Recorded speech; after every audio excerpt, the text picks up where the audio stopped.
undergraduate admissions counselors here at the Illinois Institute of Technology. Thank you for joining us on this webinar. Today we are learning about some of the research programs and the research opportunities for our students at IIT. And we're going to hear from some of our faculty. In addition, I'll just give you a really brief overview of some of the different research that we have at the university from all different departments. But before we do that, just want to give our presenters a quick moment to introduce themselves. And actually, before we do that, I apologize. I am actually going to just give you just a quick overview on Zoom if this is your first time using the platform. There is a chat box where you can answer or ask any questions. So you can find that over in the chat area. Feel free to send those questions to us. Farron and I will collect those. And then at the end, we will use your questions during the question and answer panel where you'll get to hear from the faculty. Also, just so you know, the presentation is being recorded and we will post it online later for everyone to view. So if you have any friends who you think might be interested after you hear the presentation, feel free to tell them to check out our website and they can watch this at a later date. First up with our presenters, again, I said my name is Will and I am a senior admissions counselor in the undergrad office. I am based on the West Coast and I primarily work obviously with West Coast, but all of our students from throughout the US who happen to be applying for undergraduate admission. So I'll be sort of your guide through the presentation, but we're gonna let our presenters say hello really quick and then we'll jump in. Hello, my name is Chong. I'm a professor of chemistry department and I teach organic chemistry. All right. And then Dr. Glavic is going to be joining us in just a bit. But next up, we have a few more. Okay. My name is Pelsmajer. I'm an associate professor in the Department of Applied Mathematics, the only math department at IIT. I teach a bunch of different areas, but my area of research is discrete math and graph theory. I'm also the advisor for our undergraduate students. Hi everyone, I'm Sally Laurent-Muehleisen. I am the sole astrophysicist at IIT and I'm in the Department of Physics. I'm also an advisor to all of our undergraduates and I help get them involved in research, which is why you're all tuning in today. So if you decide to work with some of our physics faculty, you'll probably start by talking to me and then I can start direct you to different resources. So I'm glad that you're all joining us. Hello, I'm Andy Howard. I'm a biophysicist at Illinois Tech. I teach biochemistry and structural biology and similar subjects. I'm also in the process of creating an opportunity for Illinois Tech students to be involved in learning how to become high school and middle school science teachers. Great. Well, welcome everyone. I'm excited to have you join us tonight and learn a little bit more about all of your specialty areas. But as I mentioned, quickly, I'll go over some of the different opportunities that exist as a university for us, and then we'll jump into the individual panels. So first up, just want to obviously reiterate that IIT is and has always been a place that really encourages students and faculty to be very involved in research. We want our students to have really outstanding experiences so that when you graduate, you can go out into the industry and make a very strong impact. So that's something since our founding way back in the 1890s that's been a part of the Institute. One of the ways that you've probably heard about getting involved in research already from emails or maybe even from some other visits you may have done is our Elevate program. This is a relatively new organization at the university, and what it does is it connects our students with experiential learning opportunities, both on campus, off campus, virtually, even outside of the US. So it's a really a great opportunity, a great program, and it's all about getting that hands-on experience that can really make you stand out.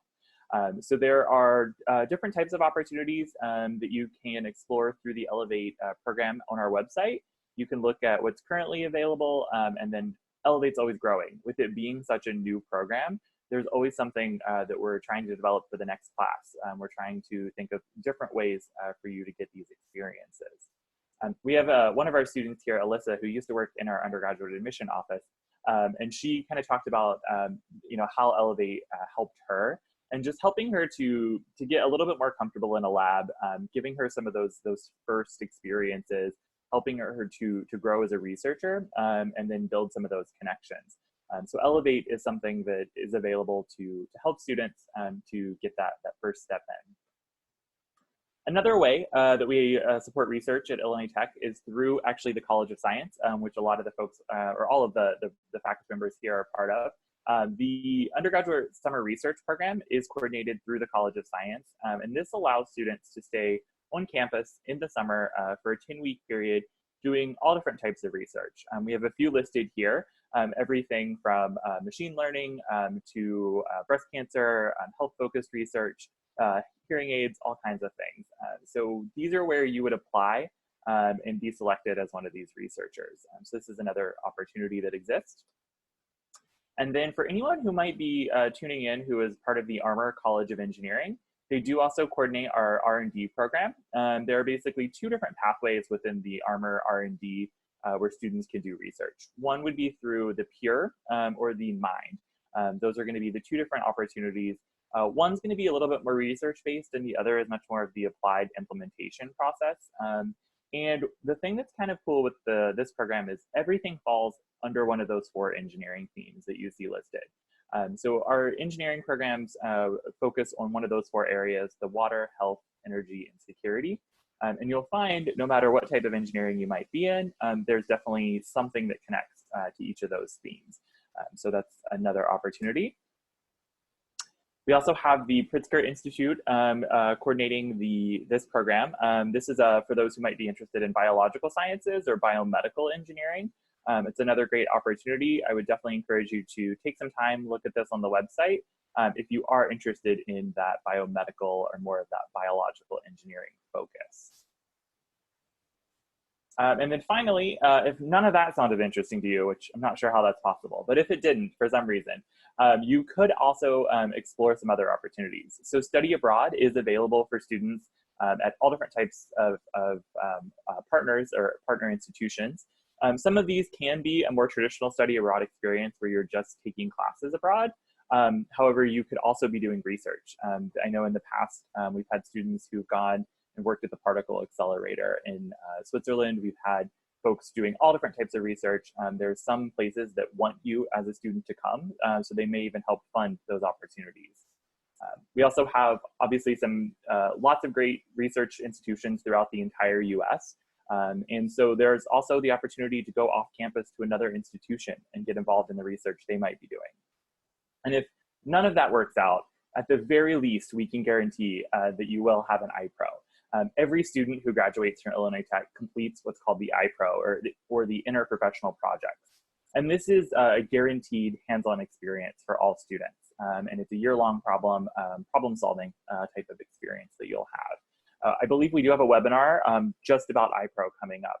So check out our website to take a look at the time that that's happening. I apologize, I meant to look it up beforehand. Maybe Farron can do that in the chat for us. But take a look at that and learn a little bit more about that program. But I know what you were most excited about in tuning in tonight was to actually hear from our faculty researchers.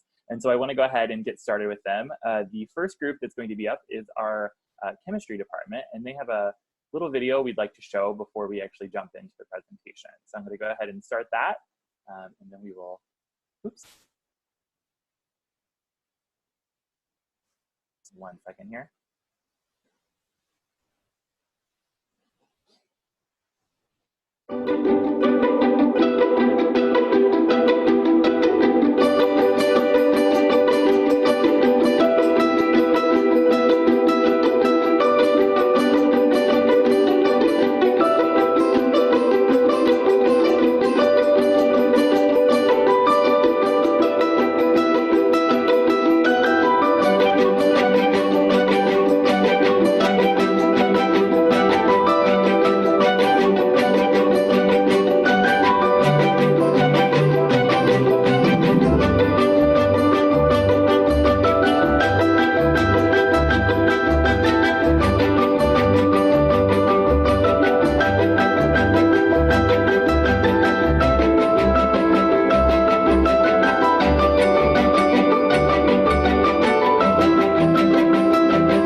chemistry, so I'm here to give a brief overview of chemistry department and my research program. So chemistry department has about 38 undergraduate students and about 100 graduate students. We have 4 full-time lecturers and 10 research active faculty.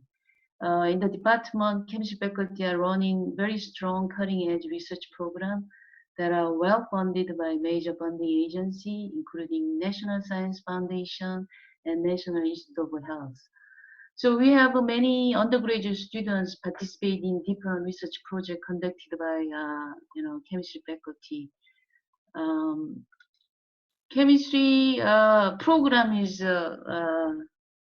designed to provide a solid foundation in traditional chemistry and also additional training in specialized chemistry area. So we can give students a head start on their career path. To achieve this, our teaching goal, we recently launched 5 new specialized chemistry programs. Next page, can you? Okay, thank you. To achieve our teaching goal, we recently launched 5 new specialized chemistry programs: forensic, medicinal, bioanalytical, environmental, and computational chemistry and biochemistry.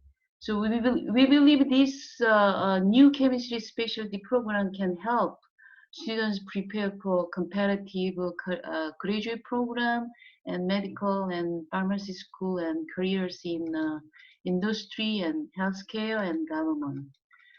Now I want to talk about my ongoing research project. Next page, please.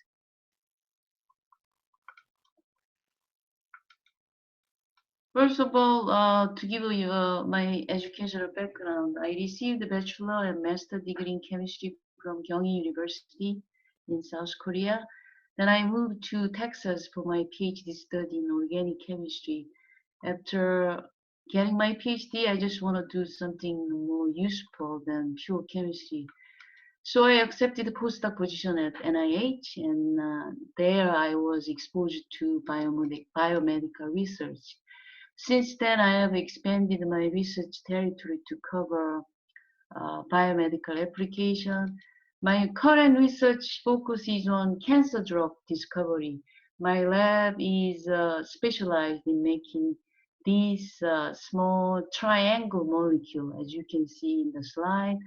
So we use that small molecule to create, a little bit bigger and small peptide and large protein conjugate that can destroy cancer cell and also visualize tumor cell in animal and hopefully later in human being. So far, we received continued research support from NIH. Hopefully, some drug candidate can be available in the clinic. Thank you.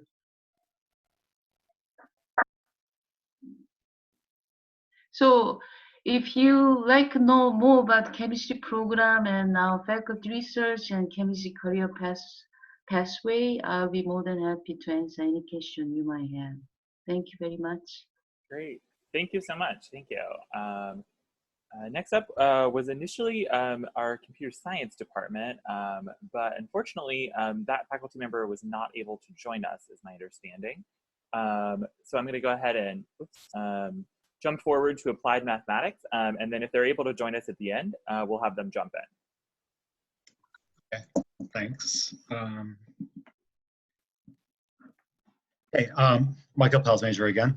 So I think with math, I think the first thing to explain is it's not just like high school.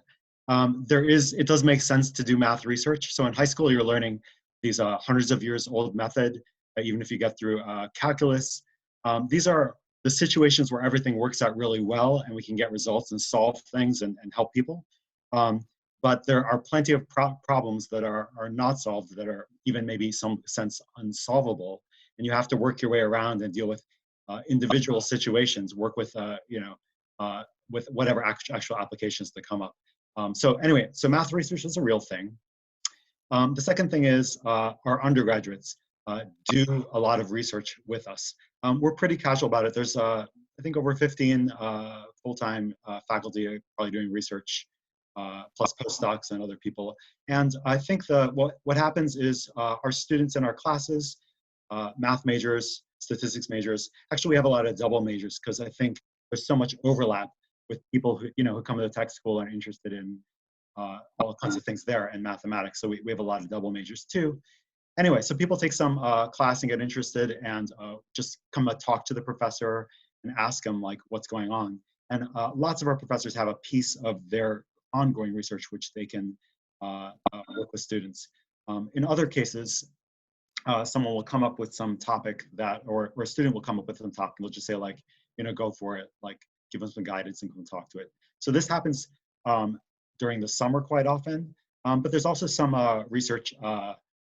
There's also some research that happens within classes. For example, I'm teaching math modeling right now. This is talking about, well, in class they say like, if you've ever had these word problems, they're all fake, right? You know that this would never happen in the real world. But the truth is like, you get into some business or something, you're helping someone, and you need to understand that well enough because no one's going to give you an equation to solve, right? So you need to learn this skill of taking a real problem, working with other people, and turning it into some math, plus solving it and finding the answer. Someone asked, what are the popular double majors? I think computer science is the most popular, maybe physics is second, but there's also been like all kinds of things. Mechanical and aerospace engineers happened, business, I don't know. There's lots of them. Lots of people take math anyway, so it kind of overlaps. Right. So yeah. So by the way, these pictures are from a recent poster session. These are undergrads and graduates, students that presented research. There's a lot more. There's like 20 posters or something there, showing stuff from the past year. There's PhD students and undergrads, and actually our undergrads have a lot of overlap in classes and just discussion and social stuff with our graduate students. So there's no barrier there. You don't have to be a PhD student to get into like real cutting edge stuff. Our upper level classes are right in there. Let me give you a couple, just a little more examples of the kind of thing that happens. So what you're looking there, by the way, in the bottom, that's going to show some stochastic simulation. So there's like, I don't know what that particular one is, but one example of something that looks like that is if you think about the stock market and how things go. No one can predict what anyone's stock is going to do, of course, but you can say something about the relative likeliness of different behaviors, like do they all move together? Are they likely to move apart and spread out? And then you can run simulations and over and get an idea of what might happen. And then the typical pictures looks like something on the bottom. And stochastic analysis is also used in many kinds of physical simulations. Let's see, what else do we do? Oh, you may have seen in the news lately, very important mathematics, flattening the curve. So it's pretty much basic mathematical applied math analysis, which is the difference between an epidemic getting out of hand and or not. And this is what people need to understand right now. And this is yeah, so that has some of the flavor too. Other topics we do are graph theory or network, or math of networks. Data science is a joint master's program between computer science and the Department of Applied Mathematics. And a lot of the courses are from one or the other topics. So if you're interested there, we have students doing research on that too. You may know that you can do a lot of math with computers, get computers to solve stuff for you, but there's an accuracy question. Okay, computers don't treat numbers the same way, and if you do lots of difficult kind of calculations, you can lose accuracy, and so there's a kind of mathematics to deal with that. But I think I've used up enough time. There's obviously a lot more I could say. Thank you. Awesome, thank you very much. Next up, we're going to hear about physics. All right, hi everyone. My name is Sally Laurent-Muehleisen again. Just a little bit of an introduction, which maybe isn't exactly related here to the first slide, but I just want to say that within the Department of Physics, we actually have a number of kind of different sub-majors that you can do. You can do straight up physics. As I told you, we also have an astrophysics major. We have an applied physics major, which is very similar to what other universities might call engineering physics.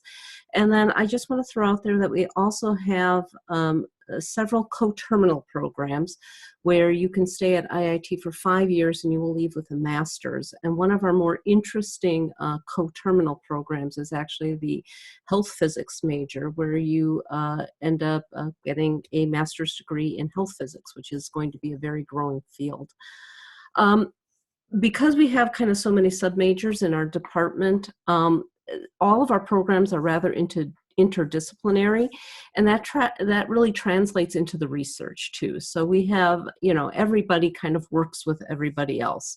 And I just want to kind of echo what Michael also said about the math department is the distinction between the undergraduates and graduate students is not nearly what you would find at some, really large universities. Our undergraduates work with our graduate students, work with our faculty all the time.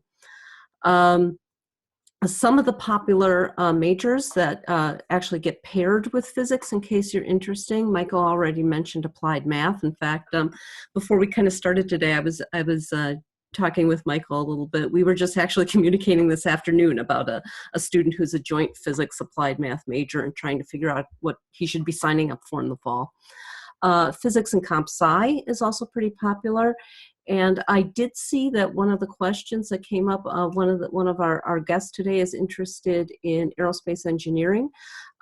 One of our very, very popular options is students major in aerospace engineering and then they pick up a minor in astrophysics. This has helped a number of our students get careers at places like NASA when they're done, because while their major is in aerospace engineering, by having a few of these astrophysics classes and picking up the minor, they actually kind of learn how to communicate with the astrophysicists who are building the instruments that NASA's launching. So kind of directing things more toward the slide that's actually in front of you. The other point I really want to make about our department is it's pretty small and we're very hands-on. So undergraduates, like I said, are working with graduate students and faculty all the time. Even though we are relatively small, we do cover a large range of different topics. You can, as an undergraduate, get involved in straight up theory work, data analysis, instrument building. Of course, a lot of physics comes down to programming, so there's a lot of opportunities for undergraduates to get involved there. You can get involved in research as early as your freshman year. I would say sophomore year is probably more typical. But by the time you graduate, it is not uncommon at all to actually have a published paper. That's really attractive if one of the things you're thinking about is going to graduate school, to actually have a published paper. Some of the more diving into the specific areas where we do a lot of research, one of our big emphasis is on neutrinos and muons, so particle physics.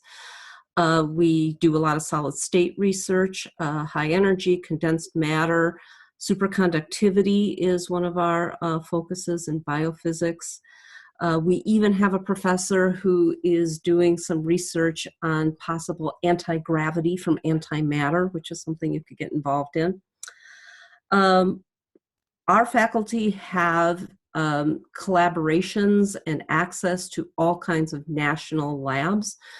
So while the slide here says, there's a lot of research that actually goes on in our building, there's a lot of research that goes on at Argonne National Lab, in particular at something called the Advanced Photon Source, where we have many faculty who work on the BioCat and MRCat X-ray beam lines. We also have some researchers with collaborations at Fermilab, Idaho National Lab, Oak Ridge. And for the neutrino, there's Mini Boone and Dia Bay. These are two brand new neutrino experiments. If we could go to the next slide here. Okay, so just a little bit about me, and then I'll tell you a little bit more about astrophysics. So I was an undergraduate at UW-Madison, got my PhD at Penn State, and then I postdoced in California, so I've kind of been all over the country.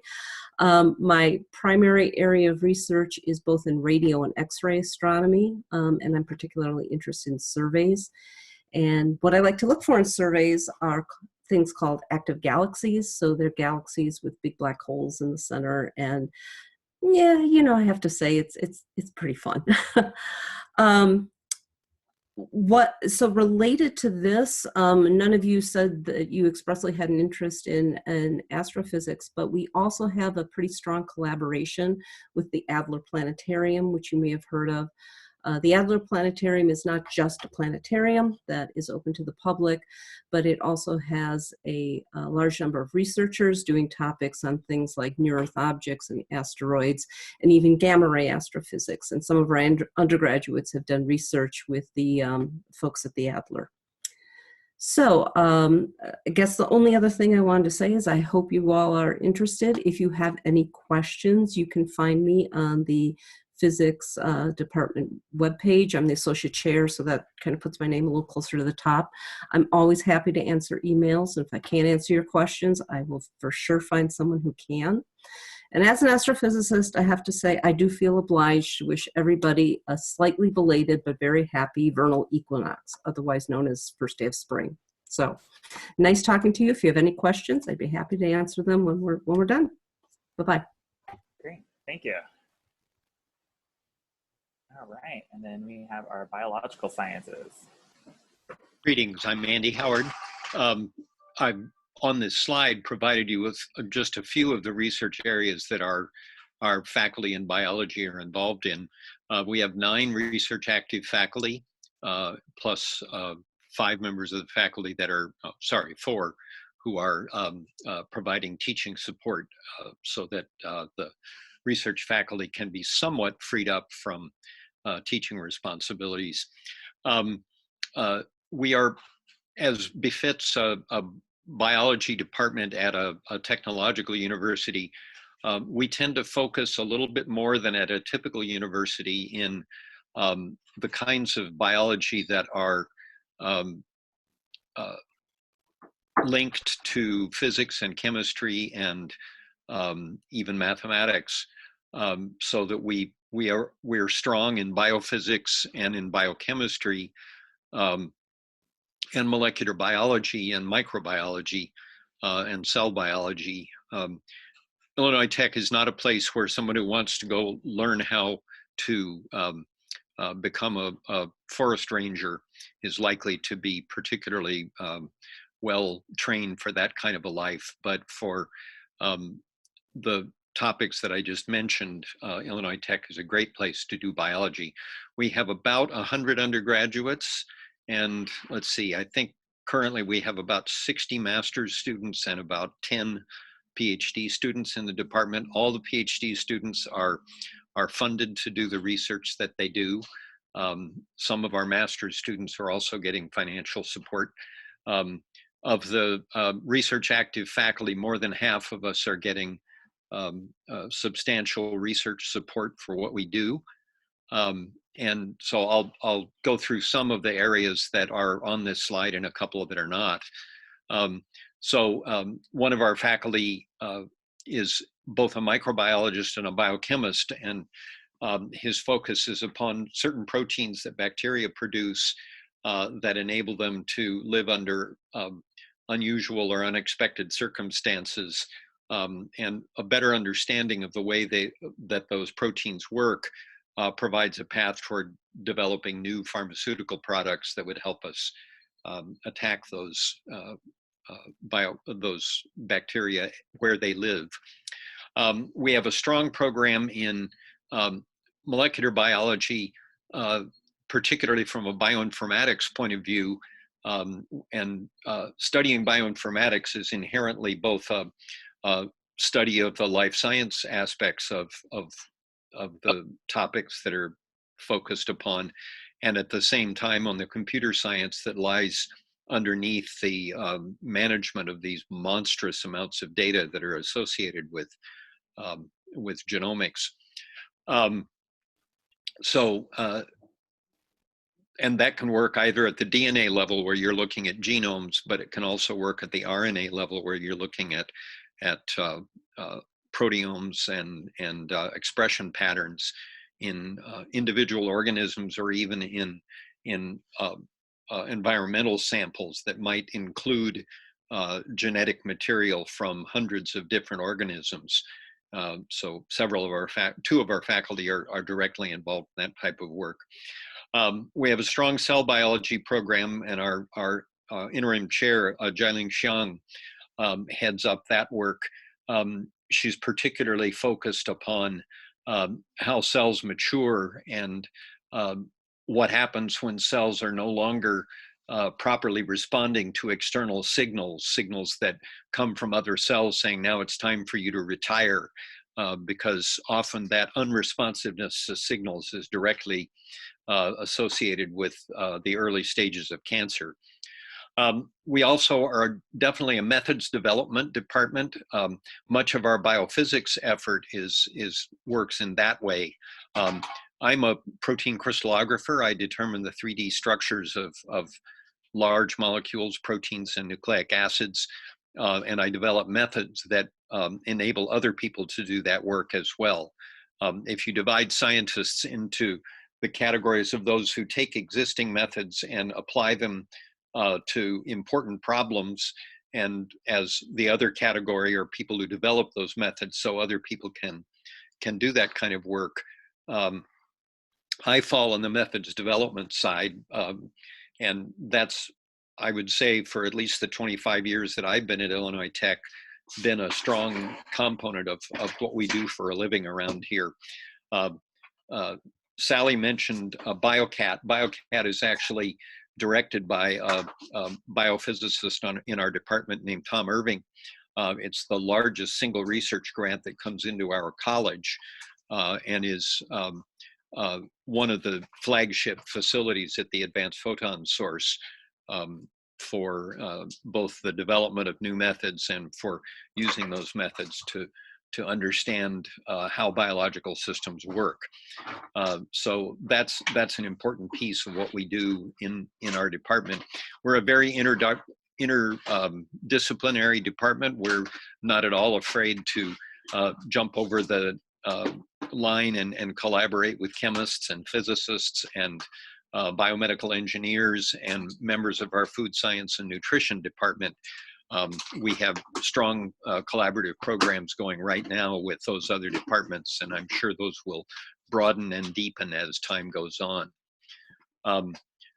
I could say a few things about myself. I didn't make a slide up about this.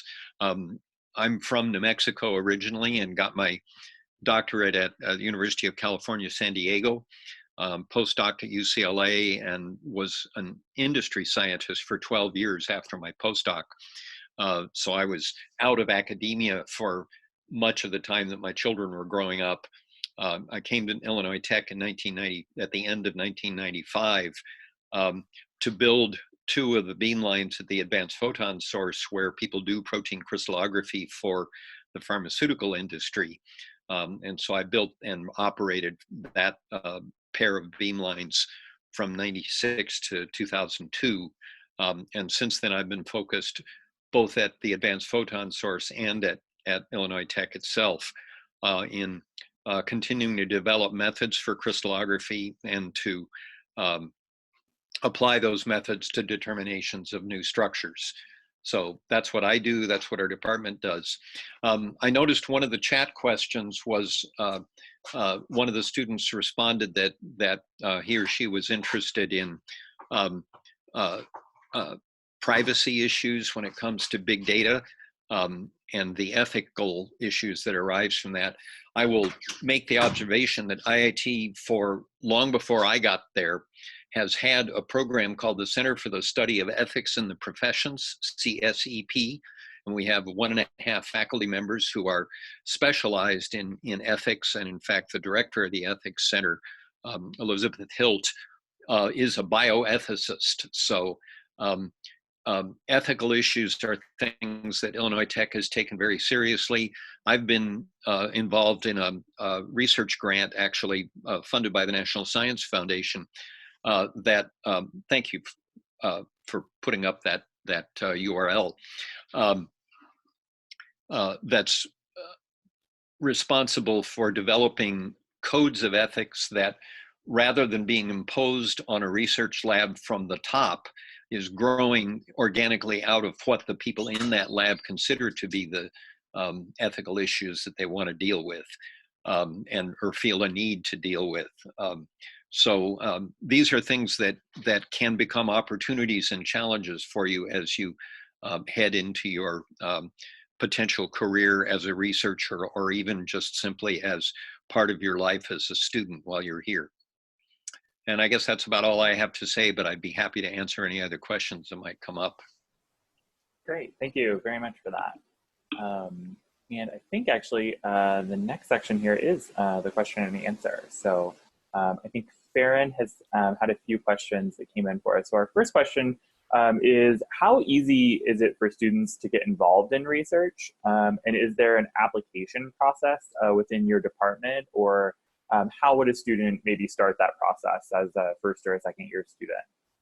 And if each of you can kind of answer a little bit about your department. Well, I guess I can start, because I guess I was first on jumping on the unmute button there. So a number of we have a kind of interesting advising structure in our department. Incoming students have one advisor. He's a fantastic teacher, teaches a lot of our service courses. And so you kind of get to know him really well, and he kind of guides you through your first 2 years. After that, we kind of pass you off to an advisor who's more in your specialty, whether it be physics or applied physics or astrophysics. So one of the best ways to kind of get involved in research is you meet regularly with your advisor the first couple of years, and depending on what you're interested in, your advisor can say, oh, you ought to talk to Dr. Littlejohn, or you ought to go talk to Dr. Kaplan, or you ought to go talk to Dr. Bunker. As the associate chair, students often come into my office too, and they just say, hey, I want to get involved in research. And so we sit down and we have a conversation. I find out what they're interested in, find out what their skill set is, and then they just go talk to the professors. And again, our department is, I mean, you're probably going to hear this from every university that is you've been accepted to, but I really, really do think that our university and our department is full of exceptionally easy faculty to talk to. So you just start talking to the faculty. We also have a very active Society of Physics Students chapter, and there's a lot of mentoring that goes on between the upperclassmen and the incoming freshmen. And you know, that's often a good resource to get started too. You just kind of talk to the students who are juniors and seniors, and they can also very willingly direct you to opportunities for research. Awesome, great, thank you so much. And I know I said I was going to give everyone a chance to answer that, but we actually do have our computer science professor in the room with us. So I'm going to go back really quickly in the slides so that we can hear a little bit about our computer science department. So just one moment.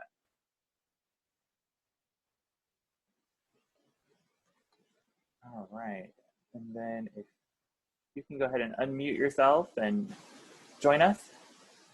Hello, I have to apologize, I got stuck outside. I'm Boris Glavic. I'm an associate professor in the computer science department here at IIT, and I can tell you a little bit about what kind of research our department does, and also how, as a student, you can get involved and get to know us and get to work with us if you're interested. Sorry, is the slide up or okay? Okay, no, okay, fine. I can talk about this no matter what. So, yeah, it should be up for you. The computer science slide should be available. Oh, okay, sorry. Yeah, always the same thing. This, yes, I see it. Thank you. So we have a bunch of faculty in a range of areas. So if you're a student who studies computer science, or you're in our new artificial intelligence, data science, or computational decision science and operations research programs, or in generally a student with a strong computer science background, we have a bunch of exciting and relevant research areas we are working on. We have a bunch of people working in artificial intelligence, machine learning, natural language processing, social network analysis. We have several faculties that work with cybersecurity, network security, networking. We have several people who are closely working with Argonne, who are working in the area of high performance computing, so working on this distributed systems, large supercomputers, working with terabytes and exabytes of data. We have a bunch of theory faculty that working on interesting problems on the theoretical side of computer science. I'm working in databases. We have a brilliant operating system person who has built his own kernel from scratch. And we have a new person in computer architecture. So pretty much we have a bunch of interesting and relevant areas that people in our department are working in. And most of us are very eager to work with undergraduate students. And so the best thing to approach is when you start, you're getting assigned an advisor. And so basically talking to your advisor is one good chance to get to know a little bit about what the processes are. And generally, typically, most professors would prefer that you take maybe a course in their area of expertise so that you have a little bit of background, but that's not necessarily a requirement. Right, so I have worked with students, or if they are, if they're motivated and smart enough, I'm happy to work with students that are a little bit earlier in this in their studies. And what else can I say? Well, yeah. So the kind of you can do semester-long projects. This can be, for example, research for credits with the CS 975. Some CS faculty offers us Elevate courses in the summer. Many people are just happy to work with you in a general basis. We have, for example, also one of our faculty, Johan Raiku, has this big data research experience for undergraduate program that has been running for a few years, that's running every summer. And in general, I think a lot of people are very interested to work with undergraduate students. For example, the university has this scholarships for undergraduate students where you get like a few $1,000s to work with the faculty on a particular problem over the summer. And the best way to get involved in research is pretty much reach out to faculty, right? So take their courses, talk to them. Most people are very open to talk to students. And if you're particularly interested in an area of research, then maybe look into which professors are teaching this kind of courses and approach these professors. Yeah. Right, thank you for the link for the Big Data X program. Yeah. Great, awesome. Thank you so much. I'm glad you were able to join us. Yeah, I'm sorry that I. Yeah. Oh, so that's totally fine. And I think you talked a little about sort of how to get involved with research at your department. Any of the other faculty, is there anything that you may want to share on that topic as well, or maybe? Yeah, I'll be happy to. I think the key thing to recognize about Illinois Tech, and this is reflective of some of the things that Sally said as well, Illinois Tech is not enormous state university. And so many things that at a bigger university you might have to do through some highly formal process. At Illinois Tech, it's done in a much more informal way, where you walk up to a professor and he won't bite your head off, or she won't bite your head off when you do that. And you say, I'm interested in doing research in your lab. And it's easy to find out what that person works on so that you can go to the right person to do that. And then you ask, and very often the answer is going to be yes. Now, there are more formal systems like the Elevate program and the summer research scholarship programs that will make a good foray into giving you a sense of how those work. But the rest of it is done in a much more casual, a much more informal way, where you directly approach a professor, or you directly approach your advisor, and say, "Gee, I'd be interested in doing research on structural biology or on synthetic organic chemistry." And within 1 or 2 steps, you may find yourself in the lab with a lab coat on and proper PPE, getting done those things that professor wants. To a great extent, undergraduates are the arms and legs of our research programs. Great, thank you. Can I add something for chemistry side? Hello? You said it's about the same thing for chemistry, you said? Yes, it's about the same. Like, Andy explained very well. Chemistry also has kind of the same approach. If students are very interesting, and then any of a research project of research faculty, they just need to contact the faculty, and then get to know each other, and then start from there. For example, we have chemistry has 10 research active faculty, and all chemistry faculty are very interesting in undergraduate research in different projects, different area. So, for example, I have worked with students on organic synthesis and medicinal chemistry, drug design, and drug discovery. And several other faculty also has a very strong program in energy material and some material science. And also we have two computational faculty working on computational chemistry and biochemistry. They may be, provide a good project related to machine learning, big data as well. So we have a very, diverse research project going on in chemistry as well. It's very easy to access to, faculty. Awesome. That's great to hear, and makes my job a lot easier as an admissions counselor when they're able to connect with you so much. Would you say that's the same in the applied math department? Yeah, it's just like that. It's casual, and you get to know someone through classes, and you say you're interested, and we figure it out. Perfect. One thing, I don't know if this is interesting, but the one thing that's a little bit different is I think for a lot of math projects, you're kind of like a peer right away. You're solving the problem. We don't know the answer. We're working on it together.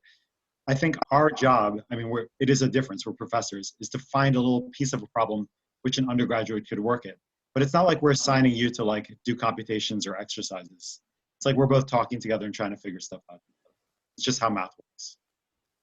Great. One thing that I heard a few times in the presentations and heard people saying was really talking about that interdisciplinary nature of research that you'll hear at IIT. And I know a few of you mentioned already, but is there anyone else who maybe wants to talk about how interdisciplinary research might be within their department, or how easy it is to maybe get involved in that research that is very interdisciplinary focused? Yeah, I mean, it's sort of what I was talking about before, but yeah, that's what applied math is all about. I mean, so for example, our major, we require students to do a minor, which is 5 courses in some other area. The attitude being that you can't really work with other people unless you know their language. You're not going to be the mathematician in a big pharmaceutical company and like expect them to translate it to you so you can go solve your equation. You have to learn enough about yeah, I mean, we work with all kinds of other departments. It's built into the fabric of everything we do. Great, thank you.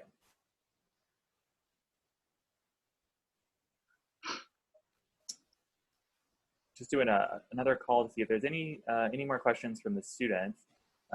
One of the things I wrote down just as I was listening to everyone talk are, what are some of the ways that students might share out this research? Could you talk a little about maybe like conferences or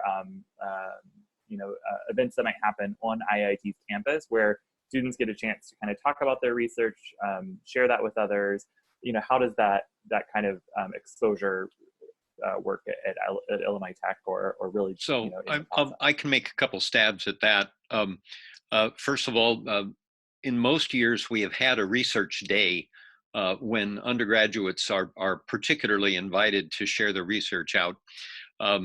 The College of Science has held, and the only department within the College of Science that hasn't been doing this up to now is computer science, but everybody else, we do an early August research picnic out on the lawn. The weather's nice, it's mid-August, life is laid back and enjoyable. So there's both a poster session and a barbecue involved in that. And there are awards given out and so on. And it's proven to be a very productive thing for those departments. It actually started out as a biology thing, and then we added chemistry and physics, and then we added applied math, I think 2 years ago to that program. Now with the reorganization of the college, we'll see exactly how that plays out in the future, but it's at least exemplary of the kind of thing that we decide we want to do, something that gives students an opportunity to showcase their research output. When I was department chair for biology, which was from 2018 or 2017 to 2019.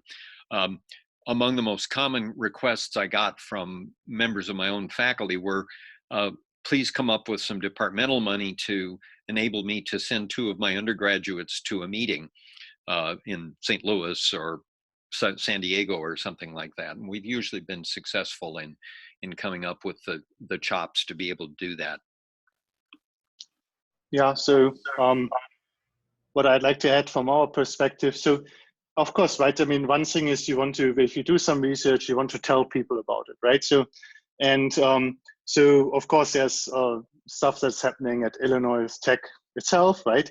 But let's be honest, research itself is international, right? So that means really, right, the end goal of research is essentially, or not the end goal, but the output of research is often a paper at a conference, right, at an international conference. And so that means often we try to progress research, at least, you know, I'm trying to do that when I'm working with undergraduate students, to maybe pair them with one of my PhD students and let them work on something which can become a bigger research paper. And then this gives you the opportunity to travel to an international conference where you see essentially the cutting edge of research. I know that also you run this big data X program that typically try to get students to submit posters to a conference in their field. And I believe a bunch of other people are doing similar things. So the idea is really to progress the research, hopefully to the degree that actually you can present it in an international research conference. And of course, right, so of course you also want to present it to your fellow students, and this shouldn't be degraded. And so the other opportunities for others are, for example, there's several, for example, there's this Greater Chicago area systems research workshop that has been happening since a few years for computer scientists. And so they're initially just universities from Chicago area participating, but nowadays you have people from Wisconsin, Ohio, and Indiana coming over. So things like this are good kind of intermediate steps to, from presenting to your fellow students, to presenting somebody in a larger area, to presenting something that people from all over the world are going to. Great, thank you. Thank you. Yeah, so I just wanted to follow really quick on what Dr. Glavic and Dr. Howard said. As Dr. Glavic said, I mean, the goal of doing research is to disseminate it and let other people know about it. And the main way you do that really is by going to conferences. And to kind of piggyback on what Dr. Howard said, if professors very often when they write grants, part of the money that they receive in that grant is specifically to send themselves and their students, graduate, undergraduate, master students, to conferences. When the situation arises that the professor doesn't have the funds to send the student, our department works very, very hard to send students there. And in fact, we were going to be sending one of our undergraduate students who had done some research to the American Physical Society conference in Washington, D.C. in April.